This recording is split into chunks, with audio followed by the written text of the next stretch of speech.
sa mga hindi kilalang lugar na may mahalagang bahagi sa kasaysayan ay matatagpuan sa Maynila. Isang kuta na naging saksi sa mga digmaan at tagumpay ng ating bansa. Ito ang Fort San Antonio Abad. Ako si Daniel Contreras. Ako si John Benedictio. Ako si Lord Montessorio. Ako si Nico Cabanse. At ako naman si Kayla Tanawan. Saliksikin natin ang Fort San Antonio Abad. Tara na! Nang sakupin ng mga Kastila ang Maynila noong 1571, ang kasalukuyang Malate ay isang lugar na kakaunti ang populasyon sa tabi ng loob ng Maynila. Gayunpaman, inisip ng mga Kastila na ang lugar na ito ay isang magandang lugar upang magtayo ng isa pang kuta upang ipagtanggol ang lungsod. Noong 1584, itinayo ang Fort San Antonio Abad. Ito ay kilala sa tawag na Fuerte de San Antonio Abad sa Espanyol. Nakalugar ito sa Malate, Manila, kaya ito rin ay kilala sa tawag na Fort Malate. Alam niyo ba kung bakit ito pinangalan ng Fort San Antonio Abad? Dahil ito ay inalay kay St. Anthony Abbot. St. Anthony Abbot ay patron ng lungsod ng Manila laban sa mga sunog.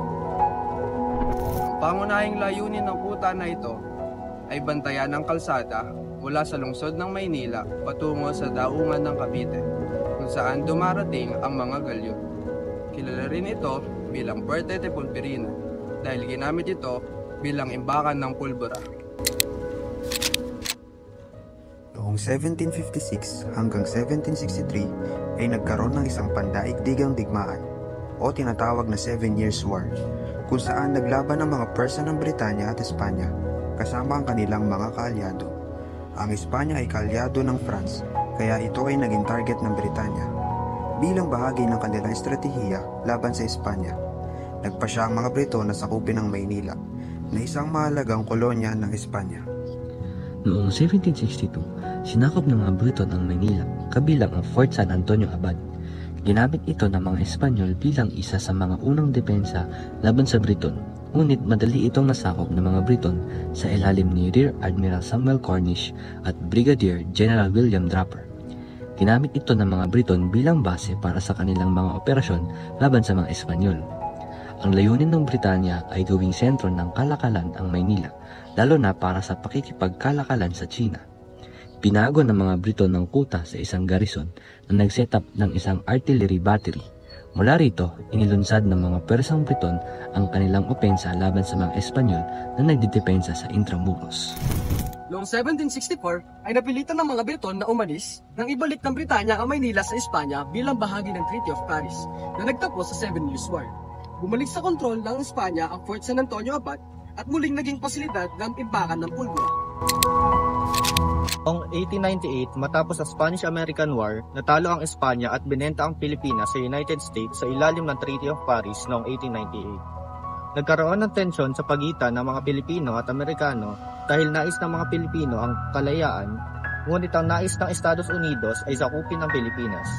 Kaya sumiklab ang Philippine-American War. Ang Fort San Antonio Abad ay nahulog sa mga kamay ng mga Amerikano noong 1898 sa panahon ng Philippine-American War. Kinuha ni Lieutenant Colonel McCoy at ng kanyang mga kasamahan sa 1st Battalion of the 1st Colorado Regiment of ang Fort San Antonio Abad at itinaas ang bandila ng Amerika sa ibabaw nito. Noong panahon ng Philippine-American War, ginamit ng mga otoridad ng militar ng US ang Fort San Antonio Abad bilang kulungan upang magsagawa ng maraming pagbitay sa pamamagitan ng pagbibigti. Ginamit ng mga Espanyol ang Fort San Antonio Abad bilang pangunahing bahagi ng kanilang depensa sa Maynila noong panahon ng kolonyal na pananaw. Dahil malapit ito sa dalampasigan ng Malate, nagsilbi itong unang hadlang sa mga mananakop o piratang maaaring magtangkang lumusob sa Maynila mula sa timog. Bukod sa pagiging depensibong estruktura laban sa mga pirata at dayuhang mananakop, ginamit din ito bilang imbakan ng armas at pulbura. Sa pamamagitan ng mga kanyon at pader nito, naging mahalagang bahagi ito ng depensa laban sa mga pananakop ng Briton at iba pang banta mula sa labas. Mahalagang pagpreserba ng mga lumang istruktura tulad ng Fort San Antonio Abad dahil bahagi ito ng ating kasaysayan at kultura. Pinapaalala nito sa ating mga pinagdaanan ng bansa at magbibigay-pugay sa ating mga ninuno. Bukod sa pagiging simbolo ng ating pagkakailanlan, nakakatulong din ito makakaakit ng mga turista na nagpapalakas sa lokal na ekonomiya. Masaya naman kung papabayaan lang natin ang ganitong yaman ng ating kasaysayan. Natutunan ko na ang pagbibigay diin ng kinakapanayam sa pangangalaga ay maaaring ilapad sa iba't ibang aspeto ng buhay. Mula sa pagpapanatili ng mga personal na ari-arian hanggang sa pagprotekta sa kapaligiran at sa mga karerang nauugnay sa konserbasyon o pagpapanatili, ang prinsipyong ito ay mahalaga. Sa pang-araw-araw na buhay, ito ay isinasalin sa pagpapalaga sa kasaysayan ng isang pamayanan at bansa. Hinihikayat tayo nitong maunawaan kung paano hinubog ng mga nakaraang kaganapan ang kasalukuyan. Sa paggawa namin ng proyekto na ito, mas natutunan ko kung gaano kahalaga ang pag-aaral ng kasaysayan ng bansa natin noon. Natutunan ko rin pangalagahan ang mga lugar na may kasaysayan. Ayon nga sa in-interview namin, napakahalaga ang pagprepreserba ng mga lumang istruktura dahil ito rin ay nagsisilbing tulay sa pagitan ng nakaraan at ng kasalukuyan.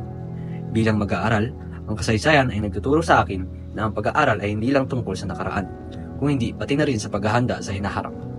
Natutunan ko ang kahalagahan ng katatagan, pagkakaisa at pagmamahal sa bayan, na magagamit ko upang harapin ang mga hamon sa buhay.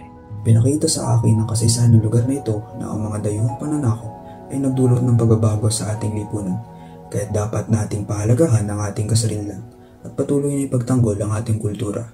Tumatak sa akin ang linyang pagpapalaga ay pagbibigay pugay sa ating mga ninuno. Magagamit ko ito bilang inspirasyon para pahalagahan hindi lamang ang mga pisikal na bagay kundi na rin ang impormasyon at kaalaman. Sa paggawa ng proyektong ito, natutunan kong mahalaga ang pagpreserba ng mga lumang istruktura tulad ng Fort San Antonio Abad dahil bahagi ito ng ating kasaysayan at kultura. Isang linyang tumatak sa akin ay ang ideya na ang lumang istruktura ay tulay sa pagitan ng nakaraan at kasalukuyan. Maaari itong i-apply ito sa pamamagitan ng pagpapahalaga sa ating kasaysayan at paggamit ng mga aral nito sa aking pang-araw-araw buhay at sa aking karera. Habang ginagawa ko ang proyektong ito, natutunan kong mahalaga talagang pahalagahan ang kasaysayan at kultura ng ating bansa. Nakaka-inspire malaman kung paano pinangalagaan ng ilang tao ang mga lumang istruktura para mapanatili ang ating yamang pangkultura. Maaari kong ilapat ang aral na ito sa araw-araw sa pamamagitan ng pagpapahalaga sa mga makasaysayang lugar at pagbabahagi ng kaalaman sa iba. Sa aking buhay, maging inspirasyon ko ito para laging kilalanin ang pinagmulan at magpatuloy sa mga proyektong nagpapakita ng respeto sa ating kultura at kasaysayan. Bago ang kursong SS032, ang kasaysayan ng Pilipinas ay parang isang malayong kwento para sa akin ng mga bagay na nangyari noon.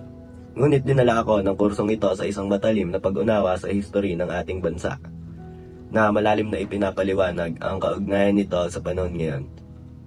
Ipinakita nito sa akin kung paano ang nakaraan ay hindi lamang koleksyon ng kaganapan ngunit isang buhay na patuloy na nakaiimpluwensya sa ating buhay.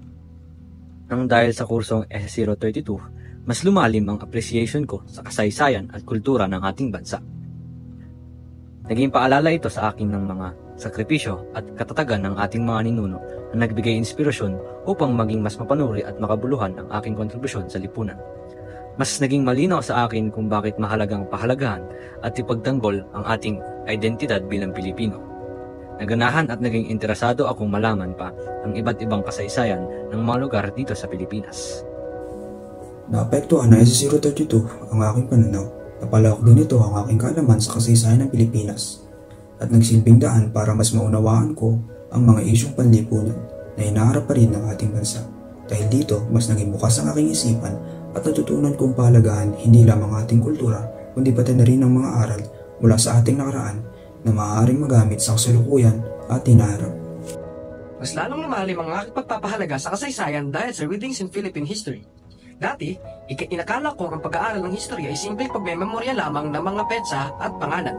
Pero ngayon, naiintindihan ko na kung paano ito nakakaapekto sa ating kasalukuyang buhay at hinaharap bilang isang bansa.